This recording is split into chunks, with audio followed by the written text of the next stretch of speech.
me this evening. Sitting next to me is Bill Kenny. As you'll remember, back in March, Bill presented some testimony, but had not yet submitted his report. He has done so. That report is dated April 12th. There was a plan that we distributed this evening that you should have gotten, but somehow did not get sent to you along with Bill's report. So now you have it as well. And Bill's going to walk you through his report as well as that plan. And it's good to see that Martin Brogy is here with us tonight. I apologize, Martin, if I mispronounced your last name. And I think sort of woven into Bill's testimony this evening, he can discuss some of the comments that, Martin has raised as well. I'm sure you're going to want to hear from Martin as well. So with that, why don't I turn it over to Bill, and he can walk you through his report as well as his plan, which I think addresses some of Martin's comments. Do I need to be at the mic, or can I be at the drawing, or stay here? Yeah. Okay, great. If you guys can just sign in when you get to Yeah, okay. It was very interesting. The last time I did that sign-in sheet was 2 years ago. Yeah. Good evening, good to see everyone again. Bill Kenny, I'm the principal of William Kenny Associates at Fairfield.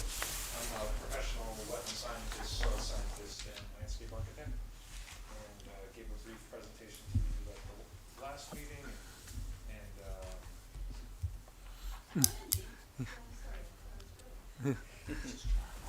By the way, do you want the easel a little closer? Yeah. Well, we have the plans here, so yeah. Yeah. So since we last met, we wrote up a wetland assessment report where we reviewed the existing conditions and proposed conditions and looked at potential impacts and then mitigation that's being offered in the report. When we completed that, we had not yet had time to put together this plan that we have entitled Wetland Buffer Habitat Enhancement Plan. So this provides some response to the recommendations that we made for mitigation at the property. If we start with existing conditions, we have Merritt Avenue to the north, and then the West River along the west, flowing north to south. The Wilbercross Parkway along the south, with these disturbed wetland system along the primarily within the parkway right away that have some of it is natural, but others have been disturbed with the construction of the parkway many years ago. There's these shallow depressional systems with different drains that are functioning to different levels that were put in when the parkway was created. And these are primarily forested in the eastern portion of the site, and then at the western portion, it's more of a drainage ditch. The pipe comes out right here, and this is more of a watercourse flowing from a pipe, and that watercourse flows west to the West River. So then you have the West River and its floodplain. Most of the property is really successional with a very young woodland and shrubland. The trees are primarily native trees, early successional poplar and other red cedar, and we have a list of those in the report. Along the river, you have a narrow band of more mature trees, which are, and those can get up to sizes up to 2 and 3 foot in diameter, some of those trees. Two of the proposed homes are currently under construction, and those were allowed to proceed they're outside the 100-foot review area, and were part of a lot split, I believe, so as of right. So with the 14 new homes proposed and the road, we evaluated the proposed improvements. There are no activities proposed within wetlands. So both in the long term and in the short term, there's no activities proposed in the wetlands themselves. So we're just looking at activities that are adjacent to the wetlands and what their potential would be to affect those wetlands. And that primarily comes down to water movement. Water moving from the development area to the wetland that might carry pollutants and thereby affect the wetland. And also I want to step back and just mention briefly, there was discussion at the last meeting about the potential for vernal pool habitat on the property. And we discussed that there is water that ponds in this wetland from time to time. What we have found is that immediately after a storm, the water will pond there. It'll stay for a few days to a week or so, but then it evaporates or infiltrates into the ground or both. And so it's not sustained long enough and deep enough to support the breeding and development of vernal pool species such as wood frogs or spotted salamanders. When I had the opportunity to meet with Martin, your consultant, wetland consultant at the site, and when we were out there on April 11th, there was water standing in the wetland. When I had been there previously, there wasn't. I stopped there this evening just before the meeting, and there's no water in that wetland this evening. I just, before the meeting, forwarded some photos to Chris for your record. So there's no water in the wetland today. So it remains my conclusion that it's not a vernal pool habitat. So potential for impact comes down to stormwater management, both in the short term and the long term. Short term being during construction, and so we look to soil erosion and sediment control measures to prevent an impact during construction. The site is pretty flat, so we're not, which makes it less prone to erosion. The soils are well drained, which also helps it to be less, to have less of a potential for erosion. And so this site will be relatively easy compared to other properties to control sediment transport from the property. Martin made a really good point in the letter that he issued based on his review. He issued a letter dated April 26th that I think we received last evening, that one thing to consider is flooding from the West River. And if you have disturbed areas that become exposed to floodwaters, if there's a very large storm event, how can that be addressed to prevent impacts to the river at that time? And we have considered that, and will be, if they're not already on the drawings, we'll have notes that say, in event when a large storm is predicted and there's potential for the river flooding into this area where grading is proposed to create a stormwater basin and some other surface storage area. Certainly any equipment that might be being used to create that area will be removed from that area before the storm, and make sure there's not some equipment that might have fuel or something like that that could be where floodwaters could get into that and move it from the equipment. And also this will be timed so that it can be completed quickly, and it'll be done in a way that's timed as best possible. We'll be looking at the forecast and looking to complete the major earthwork activities for this within about a week. And we will then quickly put down erosion control blankets over the disturbed areas to help provide stabilization. If in the event before the meadow mix that is seeded here, before its root system can become established, we'll have these erosion control blankets over the surface so that if there is a flooding event, we'll provide an added level of protection. One thing that is helpful is that when there's a flooding event like that, the water velocities that have the most scour potential for erosion are generally within the channel itself. And as the floodwaters get up into the floodplain, there's really very low velocities. So we won't have, it should not be a event that has a significant amount of scour associated with it. So between removing equipment, stabilizing quickly, timing the work, and the fact that the water flow through here will be at a relatively low velocity, we believe that this work can be completed in such a way to protect the West River. So that's related to potential impacts, indirect impacts during construction from soil erosion and related to soil erosion and sedimentation. Impacts in the long term, the potential for impacts in the long term from stormwater runoff are being dealt with a stormwater management plan that John Paul Garcia and Associates has prepared for the property. And it includes a system of collecting the water from all the proposed impervious surface. That is being directed to catch basins in the road. There's a road pitches to a low point just north of the cul-de-sac. And there'll be catch basins here with deep sumps and hooded outlets.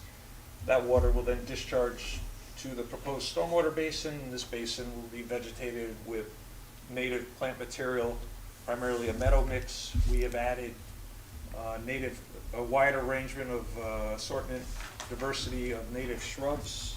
You see the plant list. We have 8 different native shrubs, 11 each, so about 89 shrubs are proposed in this area. So it'll be a meadow and a shrubland habitat. So that water will come into the basin, be able to, you'll have biofiltration with the water moving through the plant material, and then other infiltration through the soil itself, and also physical settling of material pollutants that would be in suspension. So there's quite an effective system to clean the water before it reaches the West River, and thereby protecting the West River from adverse impacts. And another feature that the stormwater basin includes is a sediment sump at where the water from the catch basins is first discharged into. So that's a 4-bay chamber in the basin that collects the heavier sediment and is more effective at removing that, and also by concentrating it in one location, it makes it easier to maintain that in the future. So in the future, you don't have to disturb the entire basin to remove that sediment. You're just working in a very concentrated area at the southern end of the basin. To allow for the development of the property, also there's some elevating of the grade here, so to provide compensatory storage related to the floodplain.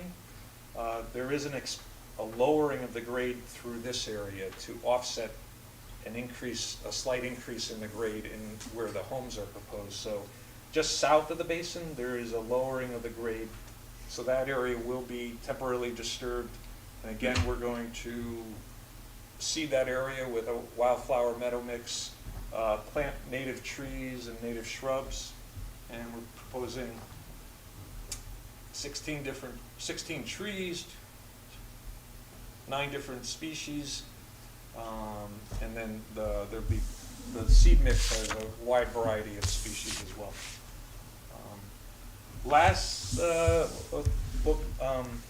To provide protection for this buffer system that we're reestablishing along the river, which today there's over the years, a lot of fill and debris, solid waste has been deposited in this area. There's vegetation, but as you walk through there's a lot of debris in this area.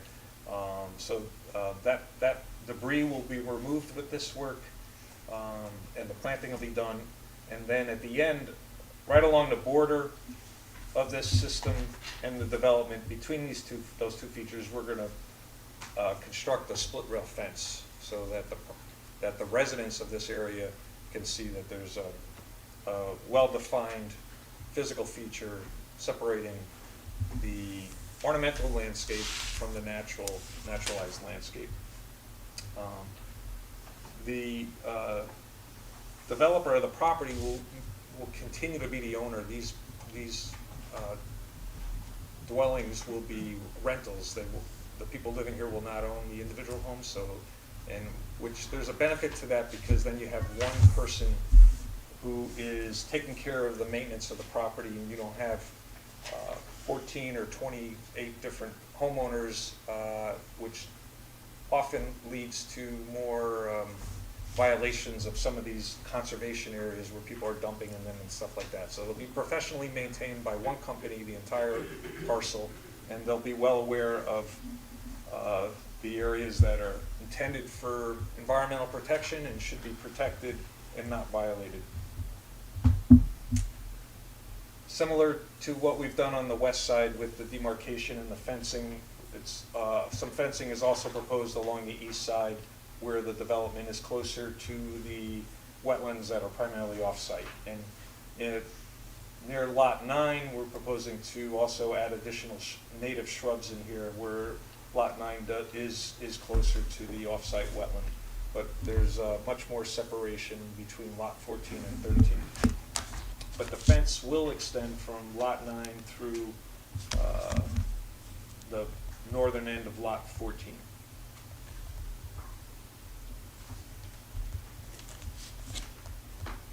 We're also proposing to, in the forested areas that remain, to control some of the invasive vegetation, particularly the vines, which can smother trees that are present there. So what we really want to do is protect the woodland, which is offering shade of these wetland areas, shade for the river, and the vines have the greatest potential for impacting that. And over time, smothering those trees and adding weight to them, so in a storm event, they're more likely to fall over. We have a 3-year monitoring and maintenance plan for the control of invasive vegetation, and we have some notes on the drawing that specifies how we propose to do that work. And we also have added notes to the drawings to preserve the large trees that are along the east bank of the West River.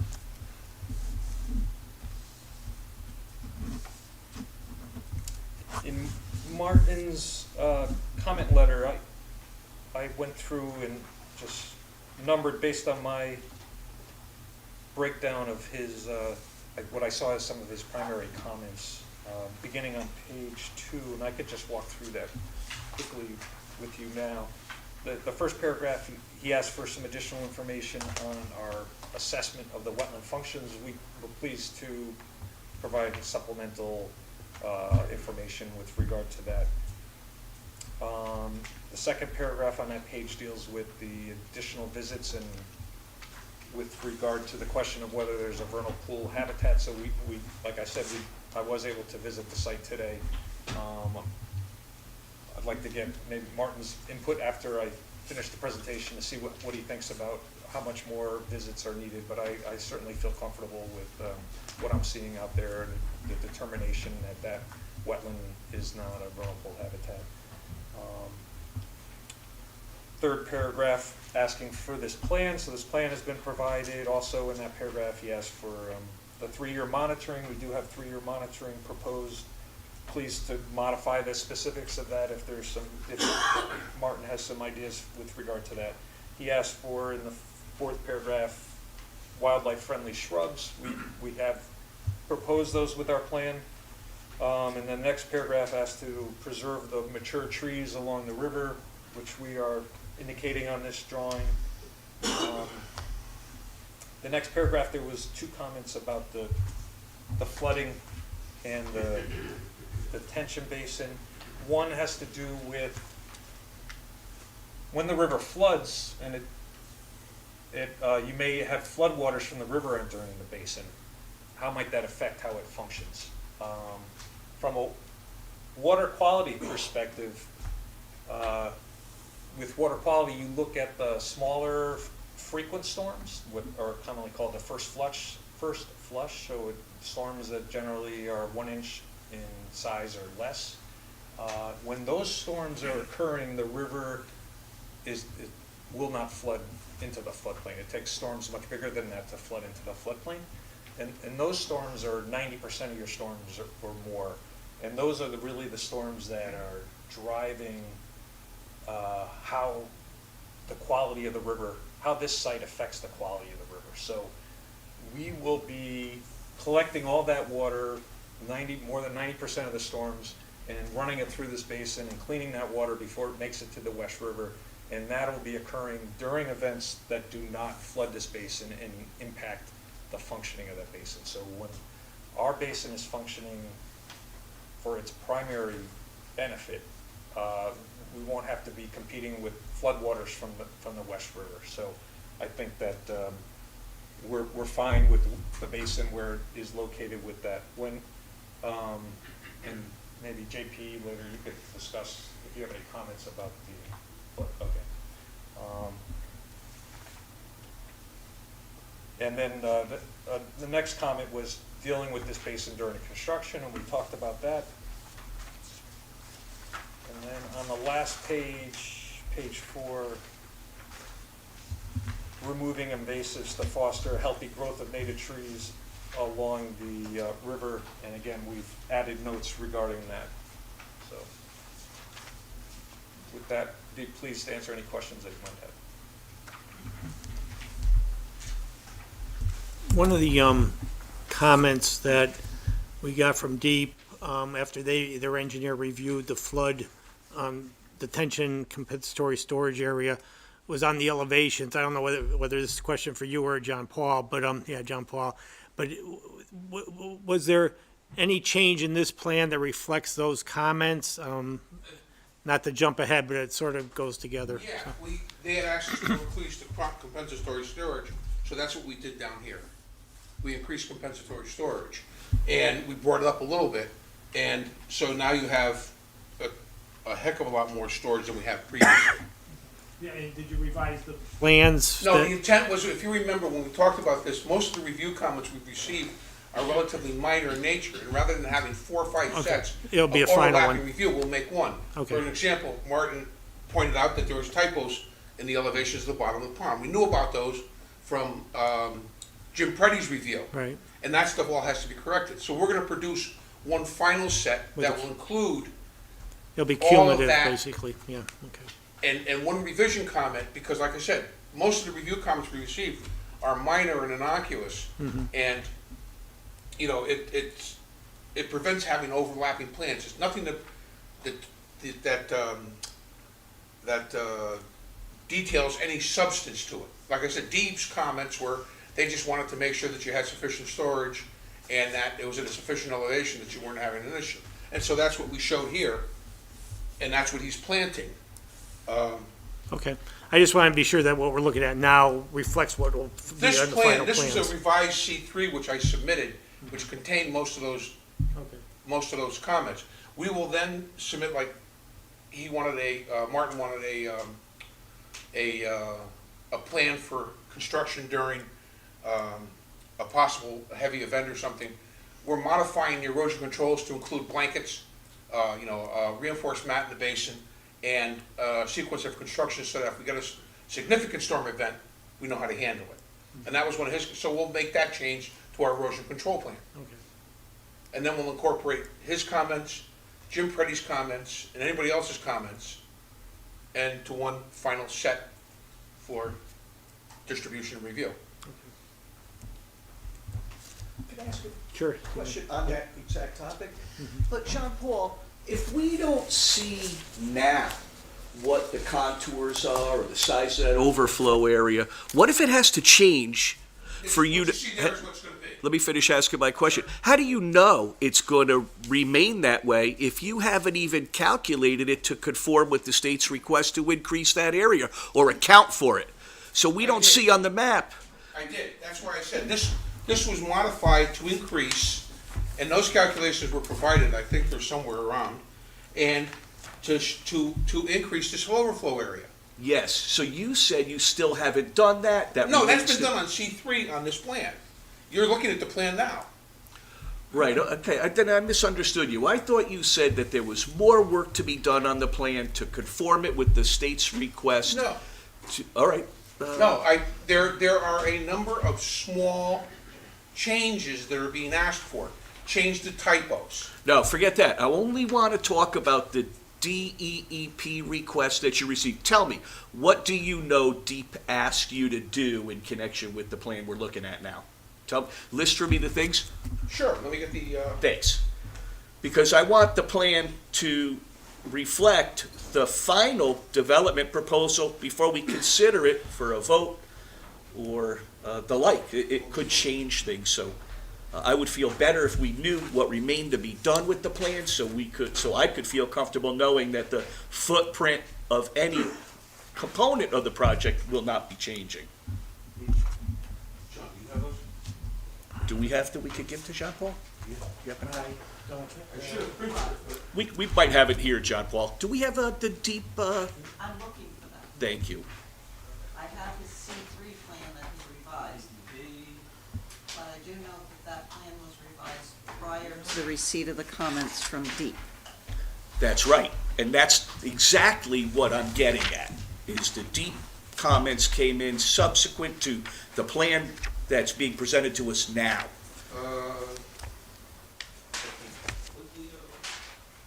They would have come in April.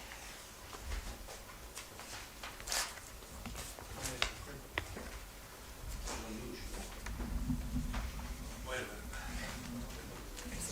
It was in an email.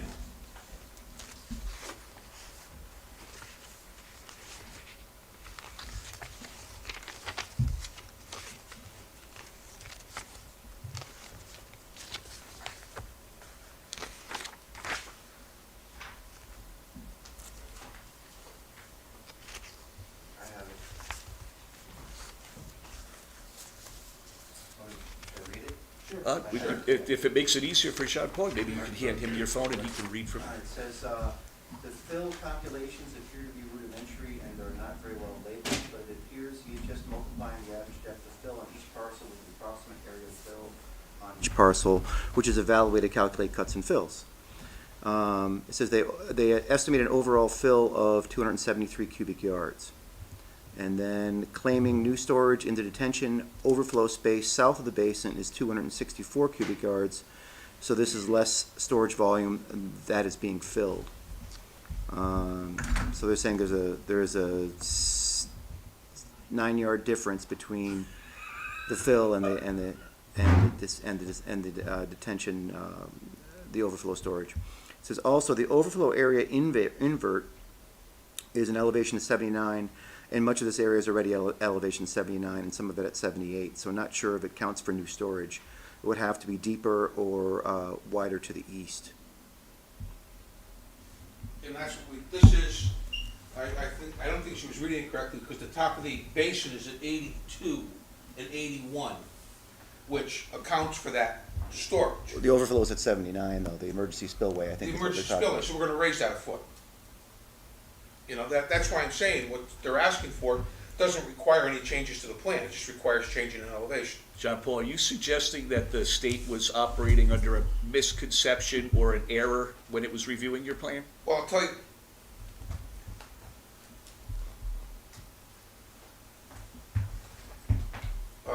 Anybody that thinks that 6 cubic yards or 9 cubic yards of fill is gonna make a difference, I think is operating under a little bit different set of design values than I am. But the bottom line is, the plan that you have in front of you accommodates their comments. We're not gonna change anything other than change some elevations. We're not changing the area to be flooded. All we're gonna do is change the spillway elevation. And that satisfies deep comments. Thank you. Anyone else have any questions? Otherwise, we'll just let Mr. Brogy speak.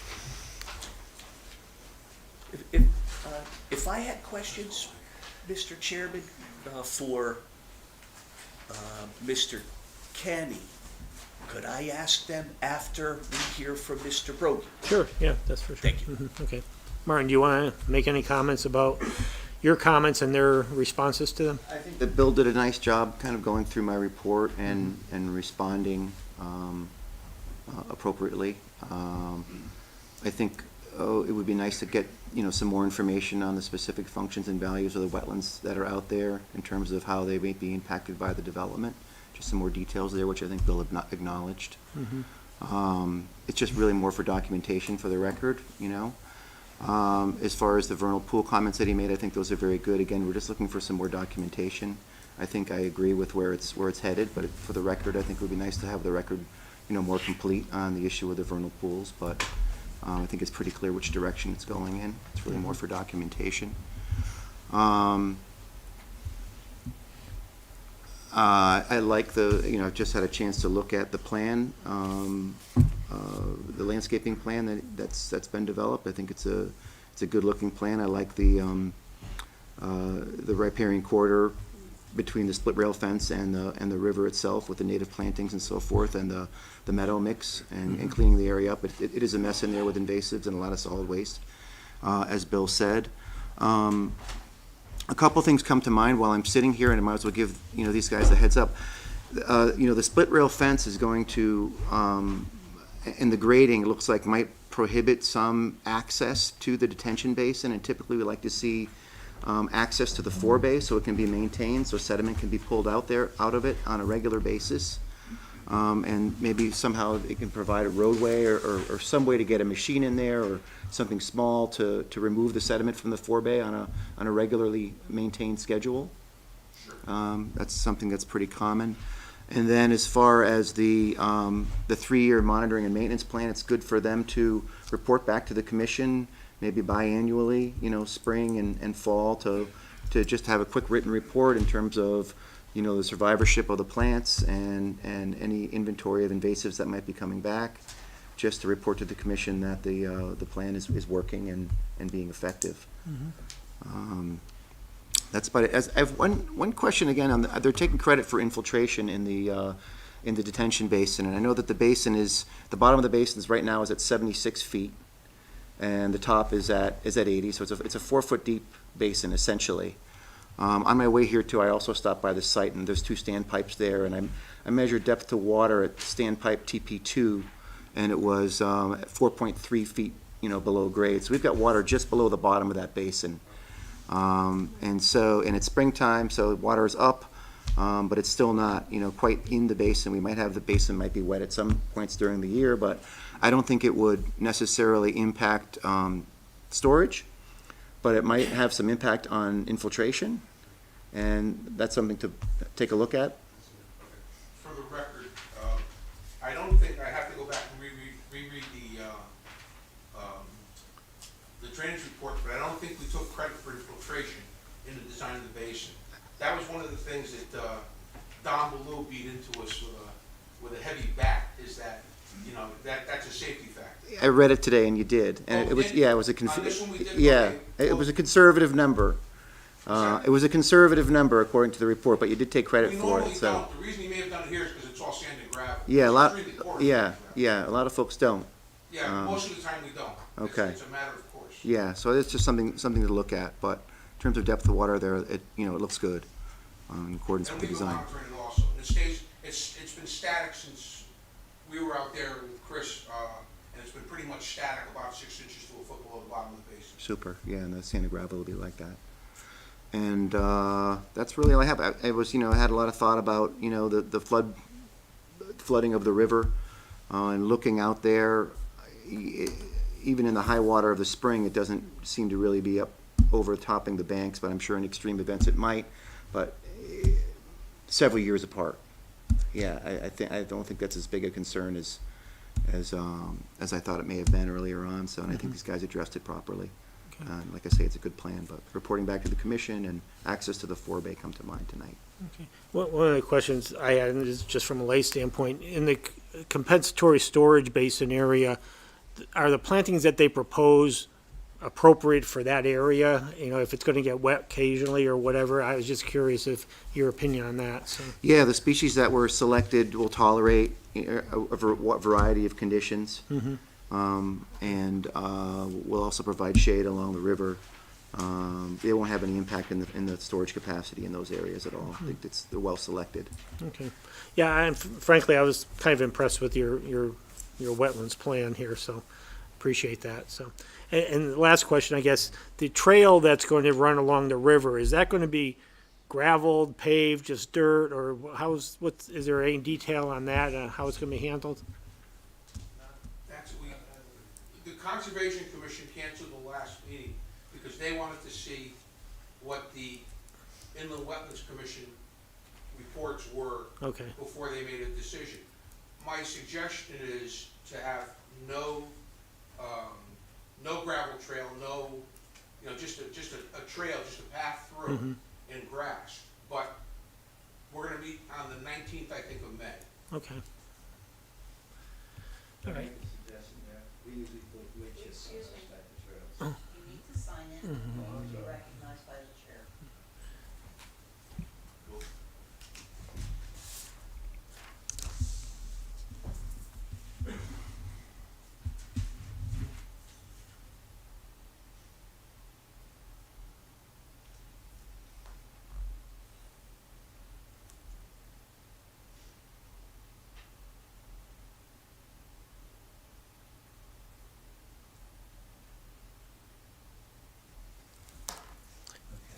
Please. Yeah, I just want to say, we usually put wood chips on those type of trails. I'm with the West River Watershed Coalition.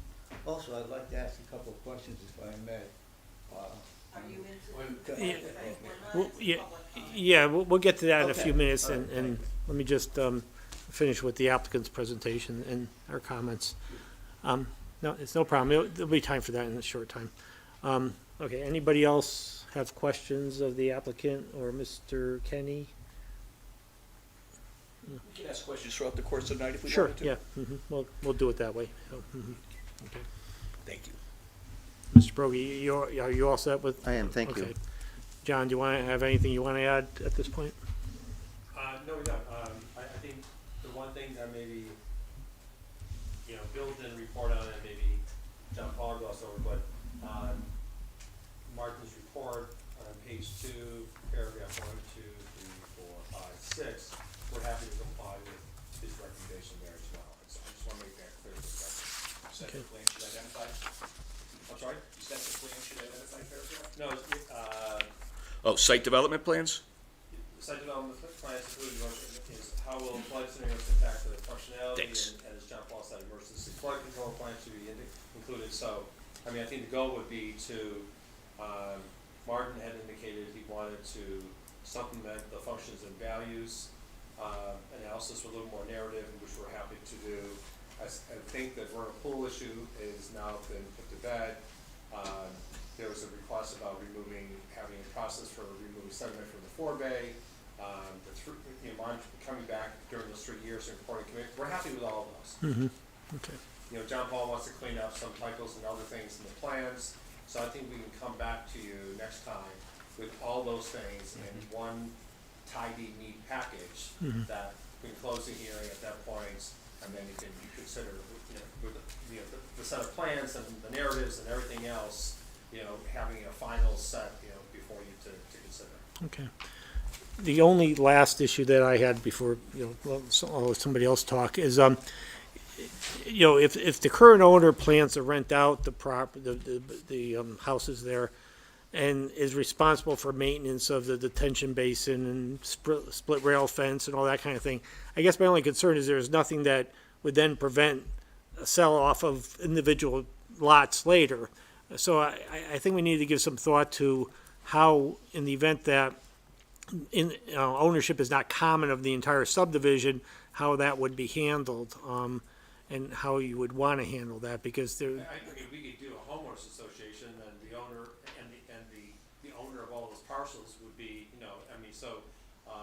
if for instance, 50 years from now, then you still have the opportunity to have something in place so that the people who are living there would be required to maintain it. Yeah, I'd prefer that, even if the owner of the property owns all the lots, and just have that in place so that there's some protection and maintenance that doesn't fall on the town's responsibility, so, okay. Understood. Mr. Chairman? Yes. One other thing, as long as John's mentioned that they'd be coming back with everything, normally you would have bond Yeah, amounts that was my submitted, last one, yeah. and so you may need to have 2 separate ones, one for sediment and erosion control and one for the planting plan. And Martin, I don't know if that should incorporate, the 3-year period of review and all that stuff, just to mention it so that that can come back at the same time. So you want to separate? Yeah, It makes sense. yeah, because it's easier to release them if you can do them separately. We have one for 3 years, but you won't want everything out there for 3 years, so it's a lot easier that way, if you don't mind, yeah. And So soil erosion sediment control bond, and then the planting. Yeah, and TP&Z will probably do something as far as, improvement, I don't know, should we include like drainage stuff in ours or let TP&Z do that? Okay. Yeah, so the suggestion would be something for the, Don't include monumentation. Don't include, they're not in monumentation. Okay, I just wanna make sure, because Yeah. I would normally just do one and cover everything.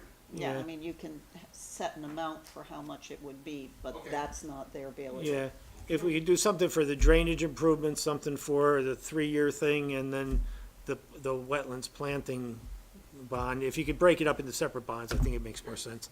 It's easier to release, so. Yes, Just David. a housekeeping matter. So I went online and I looked to see all the items in the record, and I noticed that photographs that I took and sent to the town were uploaded. And they don't come out. Right, The way it- you sent them, that's the way they. Right, and so, and thank you for trying to correct it, but they were still, So you have copies to give me? yeah, and I can do, so, scan 'em? so they Okay. were still, I thought, unclear, so let me just make yeah, just a moment, John. Let me just lay a foundation. So, I sent the town, 2 sets of pictures in emails. The first tranche of photographs came on March 16. The second tranche, as I'll refer to them, came on April 4. I sent 6 photographs on March 16. I sent 8 photographs on April 4. I've prepared a copy for the applicant, and I've prepared a copy for the town for the record. So here you are, and do I help you identify them, John? You'll see received by the commission on this date, X number of photographs. Would you mind giving that to Chris on the way over? And I guess the one thing to note as you look at the photographs is the wetlands were wet and filled with water, let's say, and they were not dry.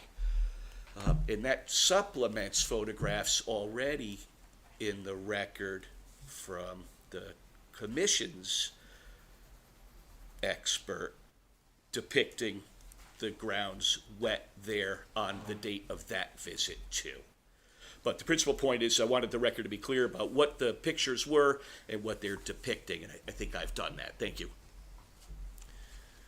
Okay, yes, go ahead, Jack. When's the appropriate time to talk about a house? Now, I have a question about Lot 9. And the concern is the closeness of Lot 9 to the wetlands. And the question I have is, what kind of possibility is there in turning that house 90 degrees, which will make it different than everything else, but it would move it away a little, looks like it could be moved away. We can move that. We can turn the house, right now it's like this, we can Yeah. turn it 90 degrees and push it up forward, sure. That's not a problem. And pull it away another 10 or 15 feet easy. That would be better than where it is now, at least in my thoughts, Okay? relatives. Putting some additional distance there. Good. You want the front lot line. okay. Anyone else have any questions? Stephen? Thank you. Mr. Brody? Can you explain the benefits to the wetlands and watercourses, our regulated area, of the Upland Review Area? The benefits of Yeah, Upland how do Review Area. wetlands and watercourses, how are they integrated into, or what is the relationship between the Upland Review Area and the regulated areas, let's say? And what are the values of a Upland Review Area? How do they contribute to the life cycle of wetlands and watercourses? No, it should be red, is it? Good? Yeah, red Okay, is good. good, I yeah. didn't screw up last time then. So it's a good question. It's really very site-specific, depending on the nature of the wetlands, the quality of the wetlands, and the quality of the upland review area. If you're, in the optimal sense, you'll have a lot of interplay between the two. The upland review area will provide good wildlife habitat. Users of the wetlands will often use the uplands as well for habitat and food sources and cover. Shade also, it's nice to keep the wetlands cool. keep the water temperatures down.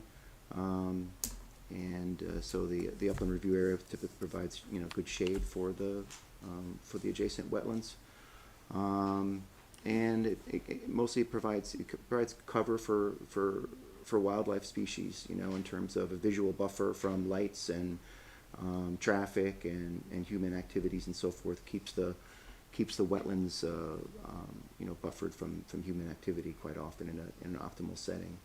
In this particular setting, where you've got, the highway along one side and a big filled slope, and then you have an area that was recently overgrown. It's not, a native or a natural forest. It was an open, cleared field, and there's a few mature trees along it, and then it's largely overgrown by invasives.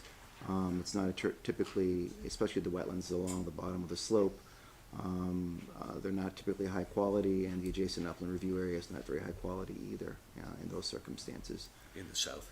Yeah, the river, however, is nicer. Certainly, it's coming through an urban area, but it doesn't have a very, the watershed above it is a lot nicer. The urban gives way to the suburban and rural, very quickly heading north. There's a very large water body up to the north as well. That buffers some of the flood capacity, but all the trees along the river certainly are very important. Typically, the riparian zones along rivers are really particularly important to shade rivers and prevent erosion, along the bank. So those trees that are there, the native tree species along the river, are very much worth protecting, which this plan does do well. So, Do upland review areas provide food for aquatic life? they can. They certainly can.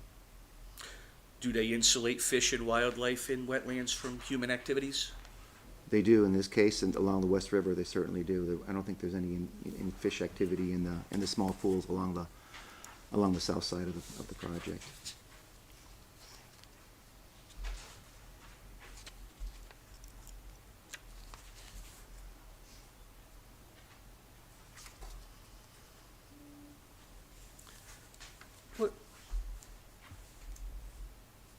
What's the consequence to the wetlands and watercourses when there's insufficient upland review or buffer zones? What can happen? How can a wetland or watercourse degrade under circumstances where the upland review area is, let's say, insufficient or inadequate? It's very site specific, and in general terms, they can heat up, which certain species of amphibians like cooler waters. Their egg masses do better in the shade in the cooler water. It can promote erosion and water quality impacts to the wetlands by not providing an adequate vegetated buffer for the surface waters to run through before they enter the wetlands. And it can remove food sources for wildlife users of those wetlands as well. So it can impact the physical and chemical and biological, attributes of the wetlands in certain cases. And dewatering would have a similar negative impact on wetlands and watercourses? Could increase evaporation. That dewatering would impact the wetlands and watercourses. Is Sure. that a true statement? Oh, absolutely, it does. Mm-hmm. And if you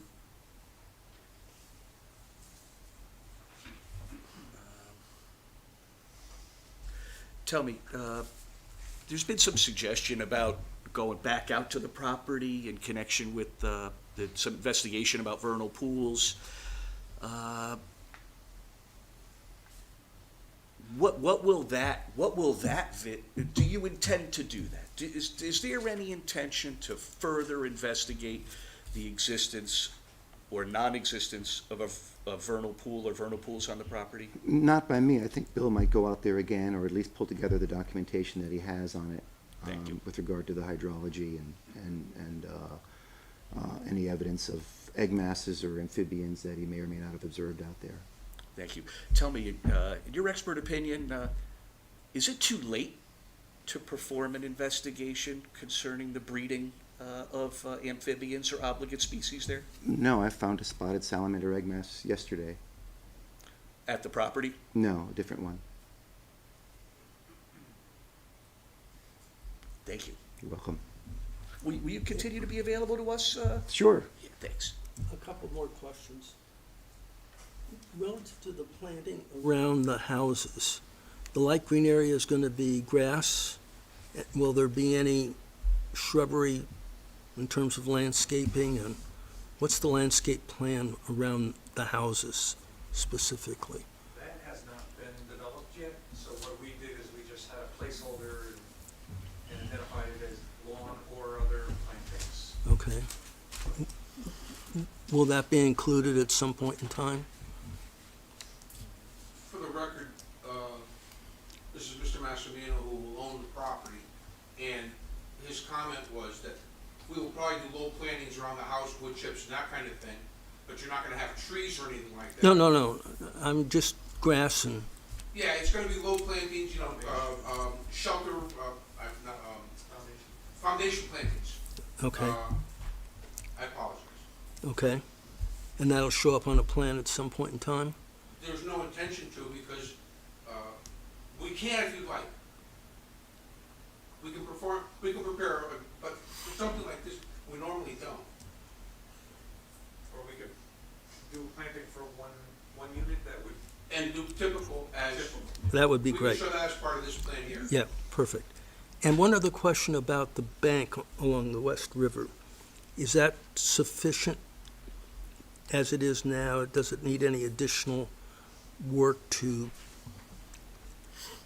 booster it up or Stabilize it. stabilize, any further stabilization? Any problems with any of that area along there having a I haven't seen problem? any evidence of erosion along the West River. That's There's some erosion, there's some repair and erosion down here, and there's a little bit over here. But for the most part, this bank is extremely stable, Okay. and it has been stable for many, many, many years. I guess the question is, should anything be done at this point in time to, I would not recommend, I think Mr. Brogy has not recommended, I wouldn't touch that bank at all. okay, I wouldn't touch the trees on top of the bank either, right, which is what we're not proposing. And we're actually proposing to augment some of those plantings. Because a lot of the trees, as you've seen on your sidewalk, are in difficult, stress shape. And through nothing we've done, it's just, they're not very good trees.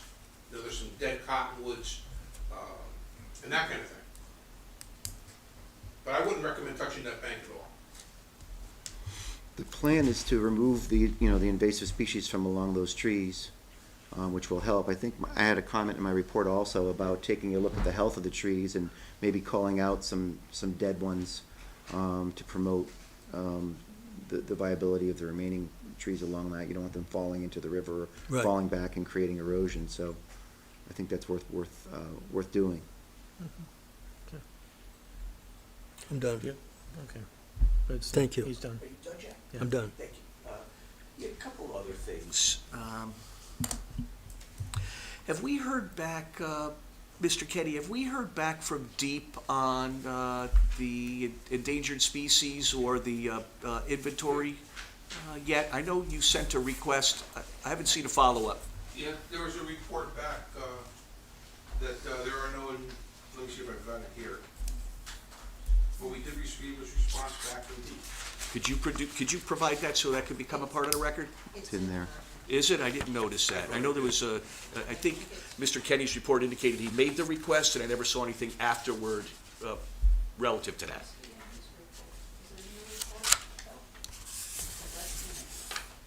I think it's in- I'll resubmit it tomorrow. Yes, we did receive a report back, and there are no species of concern.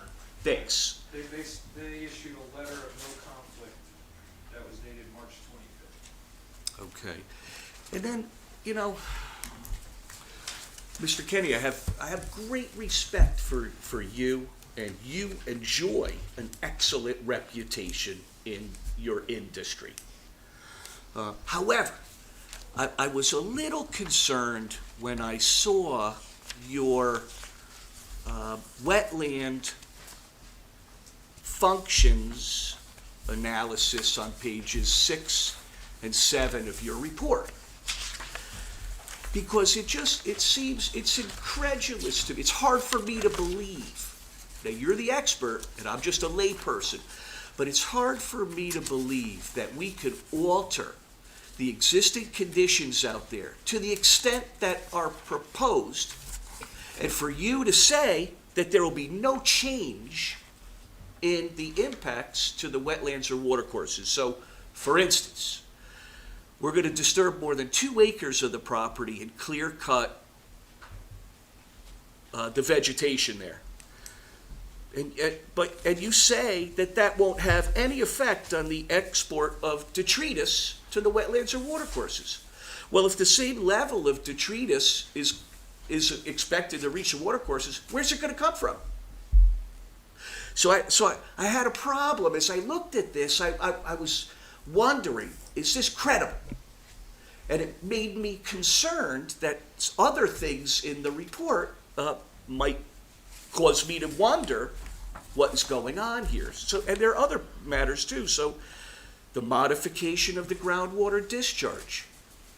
You said there will be no change. We're going to take all the water that falls on the property, and we're going to redirect it into a flood basin, and then inject it or have it dissipate in the groundwater into the river. So I don't know how there could be no change in the modification of groundwater discharge if that water would otherwise be discharged into the groundwater at the property. We're completely diverting it and putting it somewhere else for storage and then infiltration into the river. So again, I didn't see any change in your values despite what I thought were extraordinary changes in the surface of the property. Furthermore, same point is the modification of the groundwater recharge. Again, you indicate there'd be no change. I don't know how there could be no change. And I'm being selective. Some of your valuations, as a layperson, I thought might not change. I'm only explaining to you the ones that I thought were hard for me to believe, and that could cause me to question so much else of what you said. All right, well, I it's a point worth making, but maybe Mr. Brogy can address, But let me just finish making my point. There are two other areas.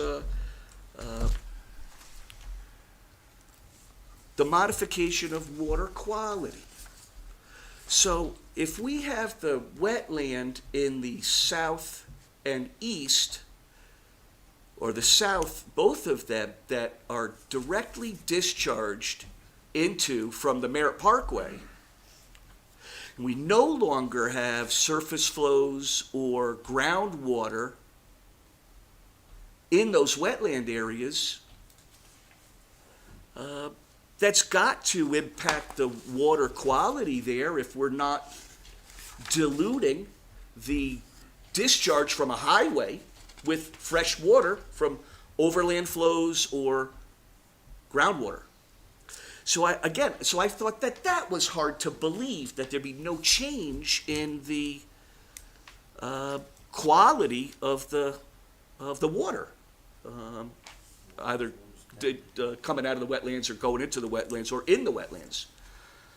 So those were the chief areas I thought were, I wanted to highlight that, as I said, I'll say it again, it just was hard for me to believe that there would be no changes in these wetland values or functions after such site disturbances. And thank you.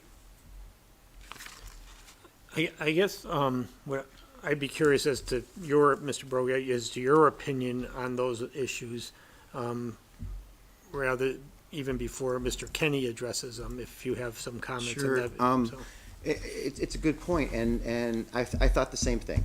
Thank you. And so I suggested to Mr. Kinney that he goes back and maybe develop some more detail in and around the existing functions and values of those wetlands. Again, for the record, I feel comfortable with the quality of the wetlands or the lack thereof under the highway, which receive highway runoff on the bottom of the fill slope, and that are very ephemeral and highly overgrown with invasives.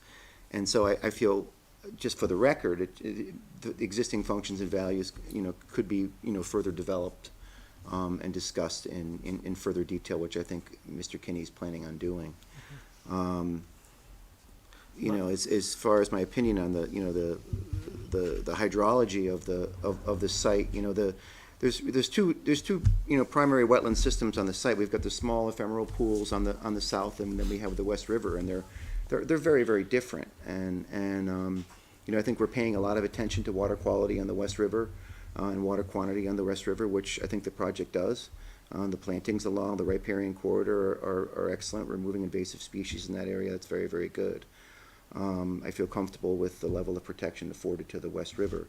You know, the wetlands along the south, many of them are off-site. They're within the highway corridor. And I think that their hydrology is largely a function of, you know, their position in the landscape, and, you know, the receiving surface water runoff. And it's largely coming, you know, sort of from the south and from the north. And the existing topography of the site is, in fact, toward the West River. So really the surface hydrology of the site, even though it's being captured and diverted to a detention basin, isn't really taking surface hydrology away from the existing wetlands to the south, you know, based on my eye out there. So I don't believe there will be hydrologic impacts to those small wetland pockets. And so that's my first thought in hearing what you're saying, but I picked up on the same thing, so. Can't let that go. Again, I'm a layperson, but we have the site that gradually slopes southward from Merritt Street. Currently, all the water that flows on that property, all the rainwater that falls on that property, either sheet flows down or it infiltrates into the ground, right? Contributing to the groundwater level. If we take, you know, almost, you know, I don't know, what do you estimate that 75, 85% of the property is now going to be impervious surface? If we take all that water and we channel it into a detention basin somewhere else, how does that not impact the water flows or the hydrology of the wetland? Where's the water in the existing conditions going to come from now? Yeah, I didn't really see evidence of a lot of sheet flow coming, you know, north to south to those wetlands. I got the sense that the primary hydrology, the primary surface hydrology feeding those wetlands was, you know, coming off the highway and coming in from the north. It's very flat in there, and so what happens to that water? What happens to the rainwater that would fall on? Let's assume that there's 5 inches of rainwater fell on lot 10, lot 14. Where does that water currently go right now? Let's take those spaces on the map. We had a rainfall event. Where's the water that falls on lots 14, 13, 9, 10? Where will that water go?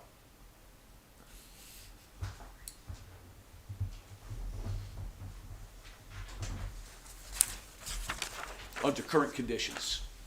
around 13, 14, they would go to the south. Okay. 10 all and right. 9, you know, more to the west.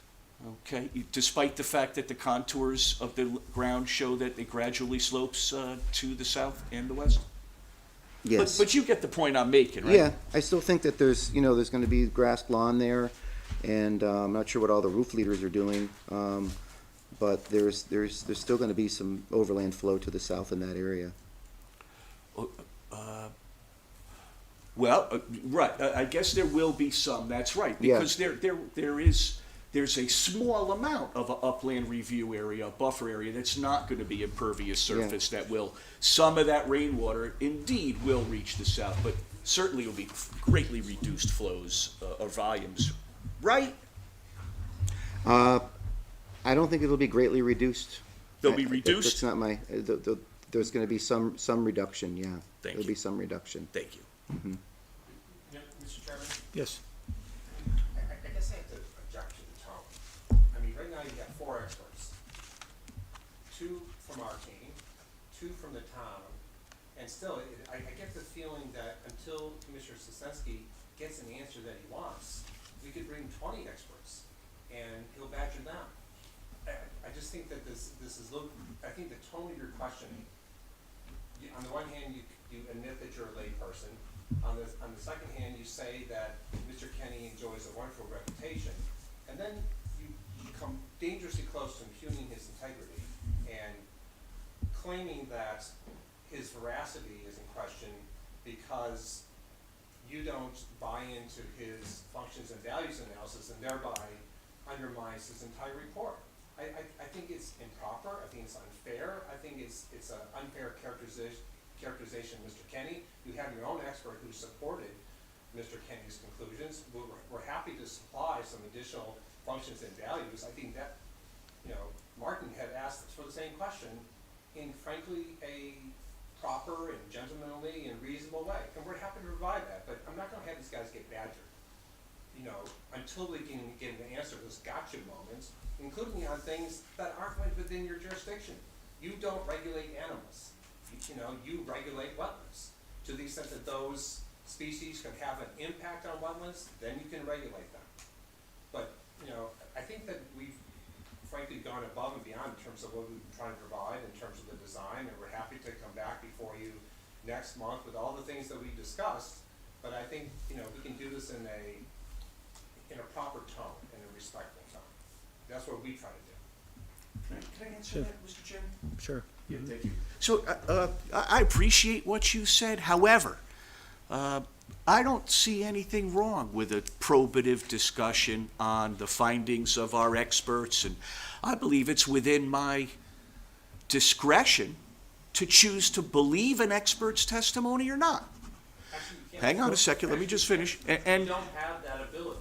I do. I may disregard. A commission cannot disregard the only expert testimony in the record. Well, again, the commission can't, but a commissioner, through personal knowledge or otherwise, can. If you would like to disclose your expert knowledge, you have opined many times that you are just a layperson. That's right. You cannot disregard the only expert testimony in the record. All right, so I'm not disregarding the testimony of Mr. Kenny. I did suggest that I was concerned about some of his findings, and that's within my purview to explain that. If Mr. Kenny wants to produce something else to clarify the record, but, I find this to be an educated discussion about the results of our expert findings, and I think it leads to a greater understanding of the experts' findings and a greater understanding among commission members of the impact on the project. So I appreciate your saying that, but I must respectfully disagree. Well, I think he's already agreed to look at the functions analysis again and get some, between the experts, get some, be sure that the two of you agree that that's the proper way to analyze it. So I think we could probably move on and just wait to hear from whatever you have to supplement next month when we're back here, so. I think we're good for this evening, Mr. Chairman. Yeah, okay. All right, anybody else have any other questions at the moment? Okay. Mr. DeLeo, we'll hear from the public. Anyone in either support or opposition to the application or neutral, come on up and we'll hear you out. My name's Frank DeLeo. I'm from the West River Watershed Coalition.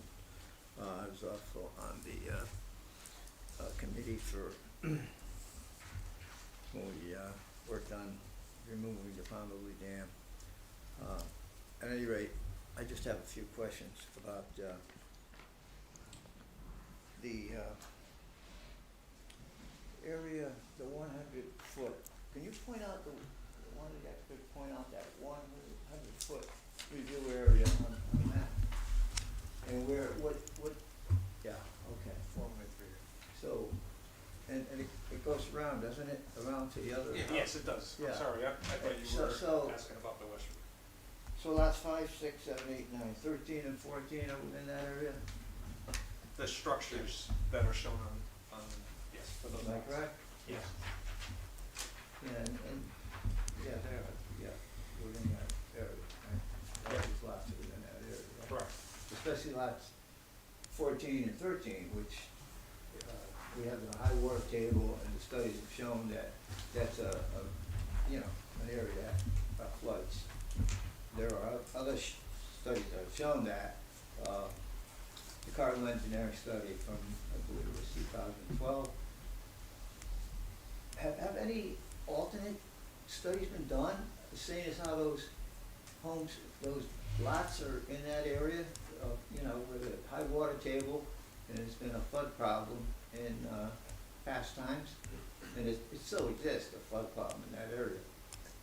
You know, the problem is, you know, we keep building in this floodplain down in the Woodbridge Flats.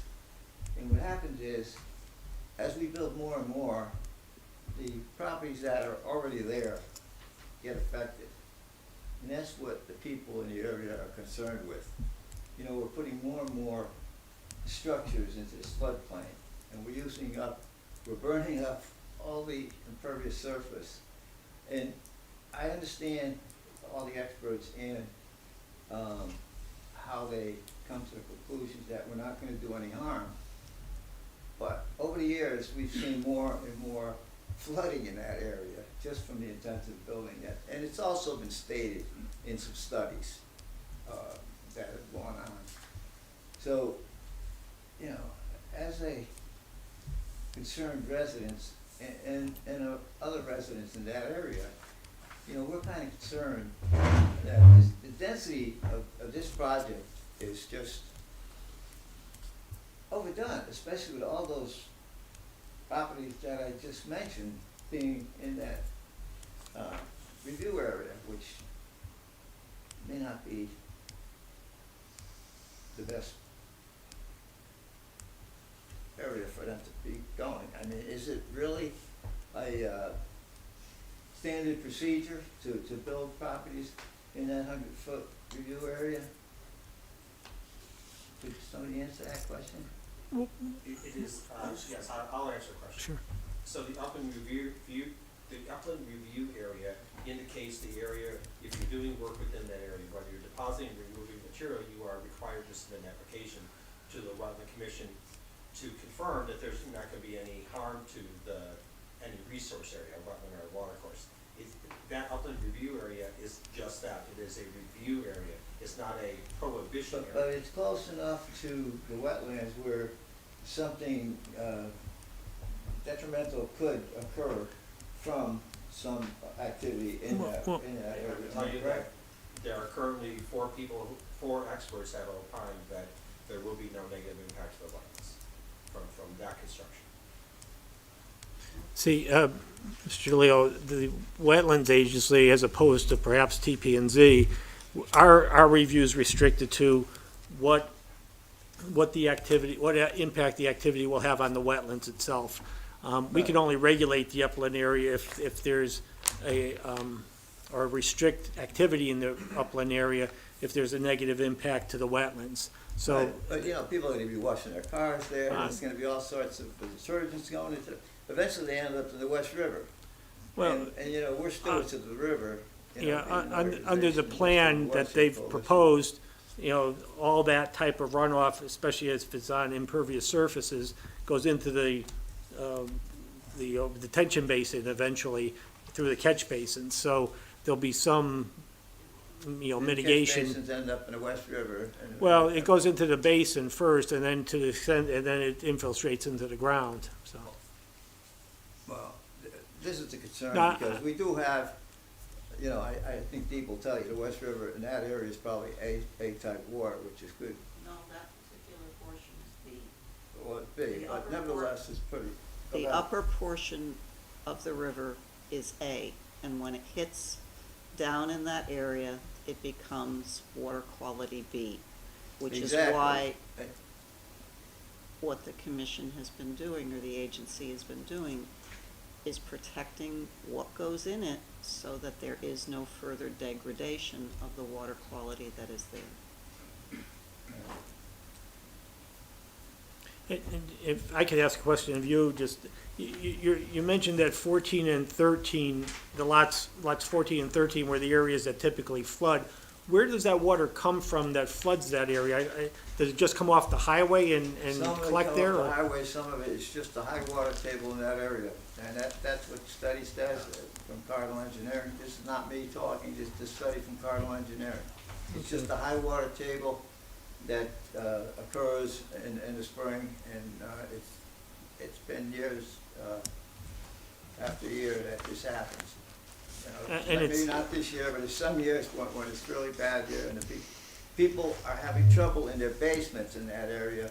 They have to put in sump pumps, and this is our concern. Our concern is that we're doing some building that are affecting the properties that are already down there. They're already having flood problems, and we're just concerned, and we want to make sure that we have the best practices there, where this doesn't create even more trouble down there. Because over the years, you know, I had a property down there which I sold recently, and I saw the flooding increase over the years as more and more building got built down there. You know, you can see, there have been houses built along the river, and there was a comment made last time about, well, you know, some of those houses are really improperly built along the river. Well, that got by some folks last year where those are so close to the river, they're constantly flooding. Now, these may not be as close as those houses, but we don't want the same thing to happen in that area that's happened in other areas. So all we're asking is that the commission do their best to make sure that we're not going to do any harm to the properties that are already there. The other question I wanted to ask was, has anybody checked with the sewer authority to see if the increased flow is going to... The applicant has Has gotten, that been done? Yeah. That's been done and approved. Taken care of, yeah, Yeah. that was one other thing.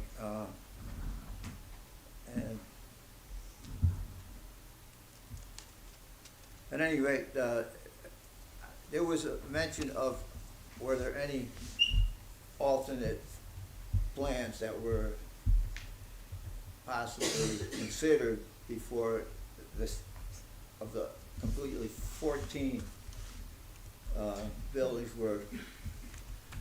well, you know, unfortunately, and Was this there will any be, alternate plan, like maybe 7 buildings or whatever? Because some of those seem to be in a really bad position or Well, place. yeah, that's more a TP&Z issue, but, you know, the thing is zoning allows this type of development down there, which is consistent with the rest of the neighborhood, Yeah, so. I do understand the Yeah. zoning is, the zoning does allow that I understand. Yeah, I mean, However, the concerns are, and you know, you understand the people that have already spoken all about this in that area, so there is a real heavy concern, and I think it's just something that should be considered by the commission. But I want to thank you all for your time. You know, I've monitored these meetings, and you put in a lot of time. You go till 9:30, 10 o'clock. I want to thank you all for the job you're doing, and please do the best due diligence you can on this, because it matters to those folks down there we understand on that. Merritt Avenue. Thank you very All right, much. thank you. Okay. Anyone else wish to speak, either for or against the application? Sure. I just wanted to challenge Attorney Nuff on a point you made. You've said several times that 4 experts have opined that there's going to be no impact to the wetlands, and I'm not sure, I believe that kind of a statement's premature. So, for instance, on Mr. Kenny's page 4, his report, he admits that in the short term, inland wetland and watercourse systems can be indirectly impacted, which he highlights by sediment-laden stormwater from proposed site improvement construction activities. I'm not quite sure, you know, what it means to say indirectly impacted if we have sediment-laden stormwater entering the wetland or watercourse.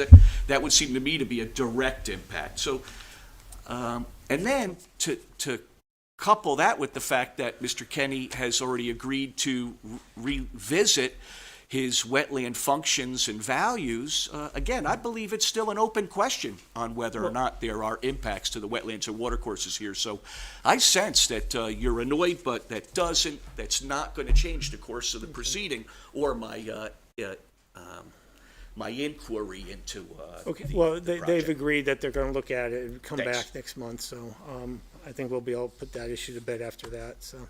All right, anybody else have anything you wanna ask? Anything else you wanna say at this point? We're all set, thank you. Okay. Yeah, Absolutely, and I'll send you an email tomorrow for the reception. Chris, how far along are we on the 65 days or whatever it is that we need? If we need to have a special, We opened the hearing in February, so we have plenty of time. okay, all right. March, April. Okay, yeah. okay. Yeah, so with, that got us to March, and then we're now in April, so he can get us to May.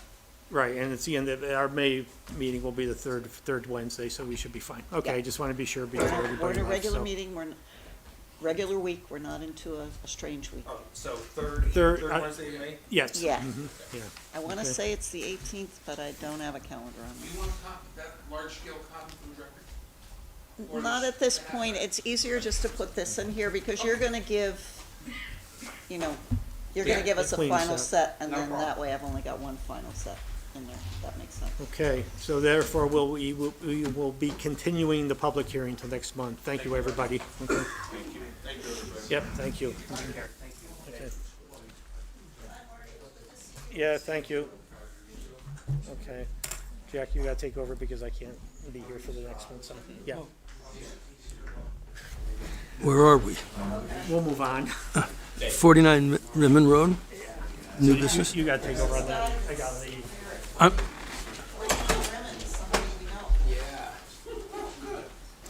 Okay, new business. John, we gotta move on. We need him. Haven't seen Mike in a couple of years. Oh, Take him out for coffee. 49 Rimmon Road, application for residential site development. No, we're not. We just got Bob out of the room, and now we're done. Okay. So we'll note for the record that the chairman has recused himself and that Jack is now chairing the meeting. Is somebody here from that, representing 49 Rimmon Road? This is the gentleman, the engineer. Hi, good evening. Just further, if you're ready for me, for the record, I'm Mike Ott. I'm a licensed professional engineer and land surveyor with Summerhill Civil Engineers and Land Surveyors in Madison. And I'm here this evening, I don't know if you all can see that, but you should all have a set of drawings, I believe. I'm here this evening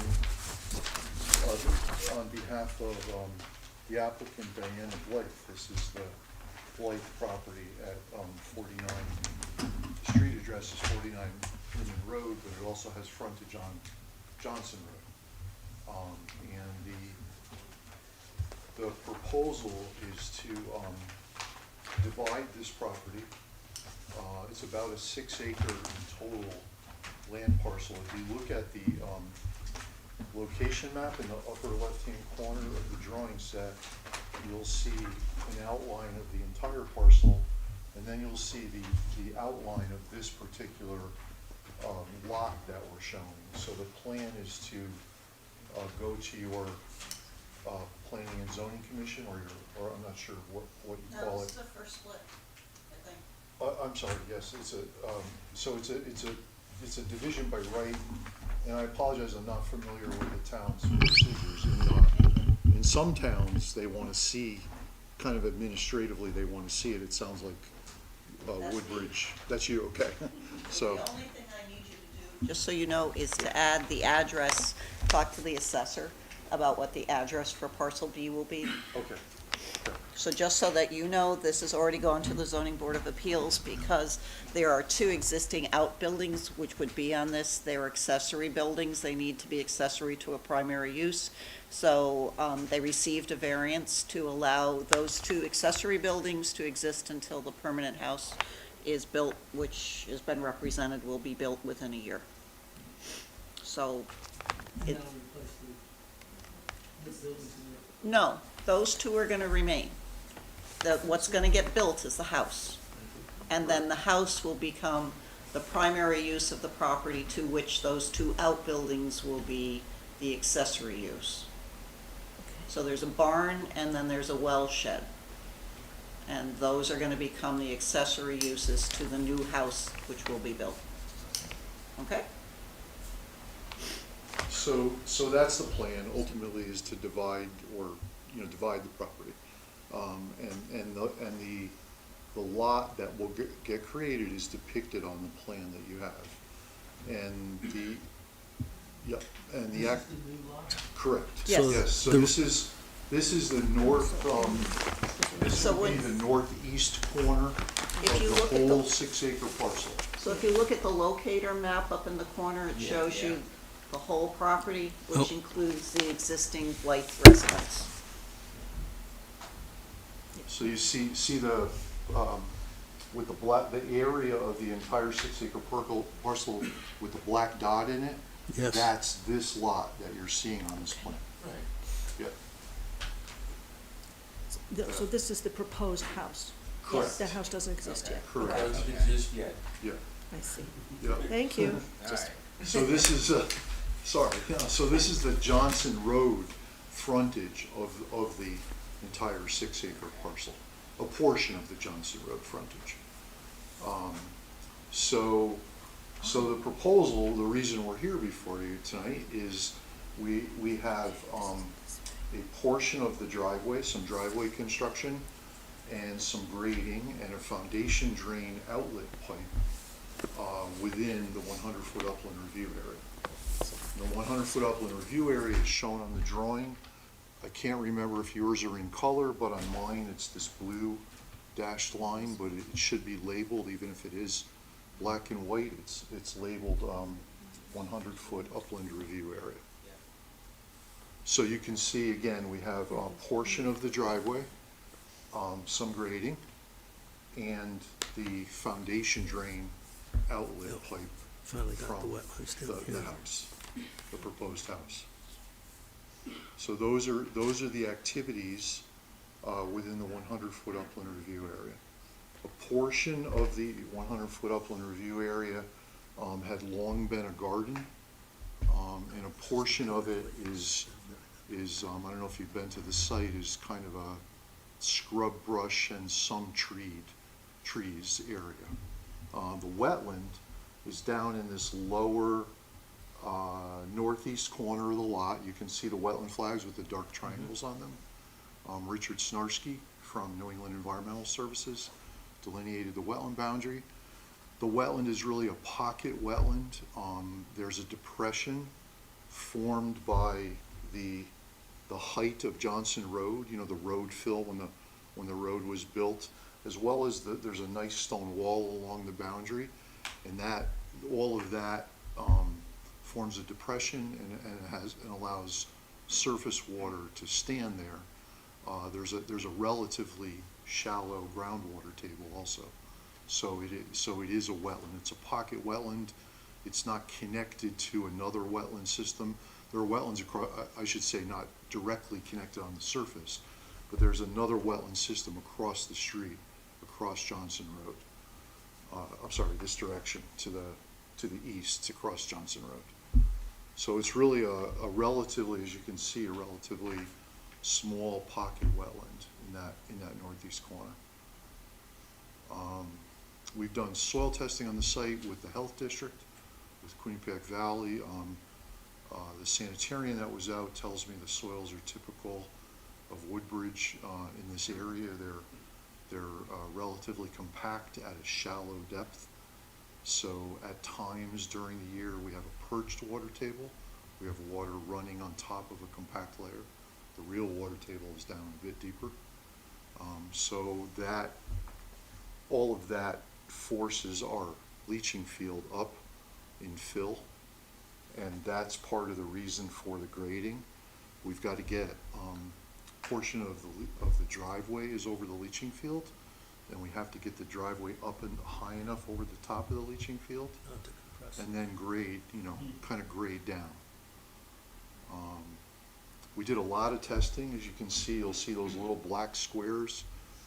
We did quite a few test pits at 2 different dates with the health district, and we feel this is the best place for the leaching field and the best siting of the house and the driveway. So has Quinnipiac approved this yet? It's in review. I talked to John Lodano, if you know John, today. He's got it and he's reviewing it. He said he took a quick look at it. He didn't see any major issues with it. And he's been out here twice with us. And I know you can only receive this evening. And then, we'll be back, of course, at your next meeting. And we should have the approval by then. Any concerns that you have? I mean, the area that's here has traditionally been, brush hogged at least, a couple times a year, so, it's fairly open, there's some vegetation that's in there, but, and it's fairly flat. I can see from the driveway, it's very flat, driveway and the drain or. I'm just curious about the driveway. Will that be paved or pervious in some way? I don't know, I'll ask. I actually don't know. But I mean- I'll find out for you. Yeah, okay, it sort of Yeah. would change the way the water flows, that's all. Yeah, my opinion as an engineer, because it's so distant from the wetland and there's a long distance, I think I have my scale on me, of relatively flat topography, that even if it was paved, Yeah, when the surface water leaves it, it'd be like leaving this got table. plenty of time to, It's got such a long vegetated run to the wetland that's vegetated and relatively mildly sloped, yeah. that it should, during frequent storm events, it should infiltrate. So it's about, at its closest point, it's about 80 feet. How many?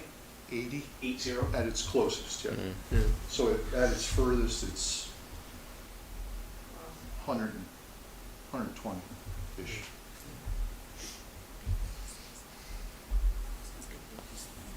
And the house is, as you can see, is really far away. So we're just gonna let the roof water go out, typical roof water leaders, down to the wall. So again, I know you Just can. how large this piece of property is, I missed that. 6 acres in total. Okay. But this lot is, this Oh, it's a- new lot is 1.6 acres. Okay, The big parcel is 6 acres in total. Yeah.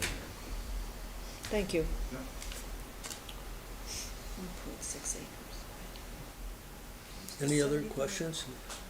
So we'll, Only question I got is, do you wanna go look at it, or are you comfortable? This is more of a drive-by, I think, if you want. There's not a lot of things to see, I There's would not a drive lot of by. things to see, no, no. I was I gonna, don't see it. I No. don't feel the need to see, Yeah, to visit it. so we'll see. So you'll this- carry it over to your next Next month. regular meeting, and then by then we'll have QVHD's approval. And as I say, the only thing prior to filing the Mylar, if you could just contact the assessor's office and get a street number. Okay. Yeah, And no, so just so I understand, Kristen, no application planning zoning. No application, no. Review. just me, me, myself, and I. And since you've got a variance, we are all set. And it's been recorded. All right, thank you. Good to see you. Yeah, thanks, guys.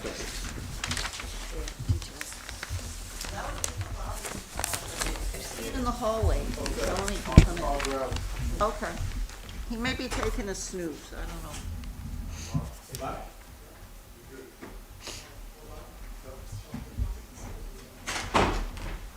Huh?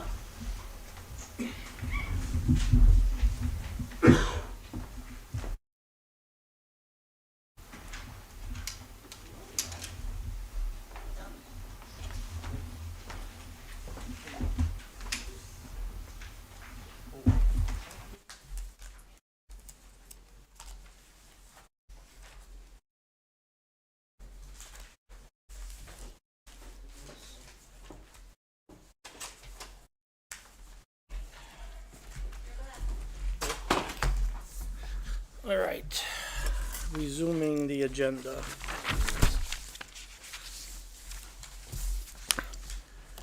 Okay, any correspondence, Chris, anything we need to talk about?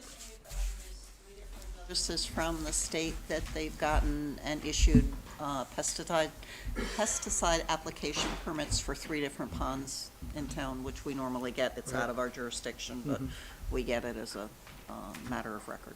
Okay, all right. Any enforcement officer issues? I did have, the neighbor above Wolf Tree was concerned because there were trees that were to the right-hand side of 21 Wolf Tree. I went out there, he thought that, he was concerned that they were blocking water flow. I can't see that they are. His concern was that he had contracted West Nile virus last year, and his concern was that there might be mosquitoes breeding in there, but given the presence of wetlands in the entire area, Yeah. but the flow doesn't seem, it is an established drainage way that's there. But I did ask David Lord, as long as he's out there, you know, looking at the stuff in that area, because he's overseeing that work that's being done, if he could just take a double look from him. I haven't heard back from him, but I'm sure I'll be meeting him out in the field at some point soon, because they are working on more restoration. Yeah. And How's that so- progressing? Slowly, but it's getting done. Okay. Yeah. All right. We don't want to lose the spring growing season either, so. No, I don't think it's This thing going kind away. of took a life of its own for a long It's time. Pretty wet out there. So no other problems or Not enforcement at the going on? moment, Okay. nope. No site visits. Oh, we're down to minutes. Gene, you're on. That's why they wanted you to come, Gene. We were concerned before you got here. I did go over them all. Wow. Okay, That's so why So I dropped think them it off at really yours? would make a lot more sense for me to just give them to this. Yeah, that's fine. yeah, The only problem I had was, my packet disappears when the postman comes. But I only put your address on it. Why did he take it? Because he just, have you watched the postman, how They just reach in into anything They, that's on they there. hardly put the brakes on. I mean, that's extreme, but they zoom up, they open the door, anything in there, they take out, they put in something new, and they zoom away. So I think since they're in packets of Tyvek anyways, you can just throw mine on the ground, or, Okay. or I'll come pick it up, because this is twice I've lost my packet this Okay. way. Does it ever come back to you? No, because there's no there's return not a address dra- on it, and there's no postage. There's no And postage. frankly, I think it's, maybe because you're a government agency, you're allowed to do that, but you're not supposed to put anything but USPS mail and post in mailboxes. Yeah. yeah, mine stays. Our mailman doesn't do anything, so. Yeah, that's Doesn't what I pick up figured, anything that of our box. I only have a particularly fastidious postal person, apparently. I guess. No, I go out the next Well- morning and, you know, Yeah. I'm pretty careful about getting it out of the mailbox Yeah. before. Well, Yeah. I missed it today, that, because I wasn't even home, so. Yeah, I guess if anybody else has any comments, I though, Jack, yeah, okay. Well, maybe Gene, if you could just note whatever comments Jack has, if that's okay? Oh, on sure. yours, if, I Right, don't mean to and make I you be miss, secretary. but I'm missing, shoot, January's. I went in and your. January your 19? Assistants, you have January, oh, great, thank you. Yep. I'll read it and. get- Yeah, and then just send me whatever you got, or drop it off if you want to Yeah. come And I visit have me. January in there too. Oh, all right, you can have I'll be yours here back for reference. tomorrow and Okay. Friday, and next And- week I'm There out were some corrections Great, in thank you, January. Jack. learning part 2 of how to be a zoning enforcement. So basically, should we just approve whatever you found as corrections? Yeah, if they're just typos and stuff like I do find just wording like gerunds being used when there shouldn't be a gerund, and that awkward thing like ing at the end of a word. I don't know, funny things like that when you're typing. You're getting just- into the grammar now. Yeah. But I do spell check and grammar check, and it doesn't change it. Well, you'll have to look and see if you disagree with me. All right, But then I mine guess, had I'm also an English spaces and. so, The so, formatting, yeah, but that seems No, to no, happen. not the formatting, there was. Oh, yeah, there was spacing, Yeah, yeah. and That So- may just be the. so other than Words. Jack, does anybody else have any comments that Gene may have impossibly missed? No, I do miss things, it's true. All right, then why don't we Yeah, do leave just it a there. collective adoption of the minutes with the changes that Gene and Jack have Okay. found? We have the minutes for, hold on a second, Whatever they are. November 17th, December 15th, January 19th, February 16th, March 14th, March 16th, March 23rd. Actually, I think you did the 2 inspections. Oh, yeah, we Yeah, you did do, did that's You right, did- because I they did were, get rid of one of the Yeah, inspections. okay, so we'll get rid of the The 14th. 14th. Yeah. Okay. All right, so do we have a motion to approve those minutes with the corrections Gene and Jack have found? I'll make that motion. Dave moves, we have second. Jack seconded, all in favor? Aye. Opposed, abstentions, okay, that's done. We've caught up on our minutes now, thank you.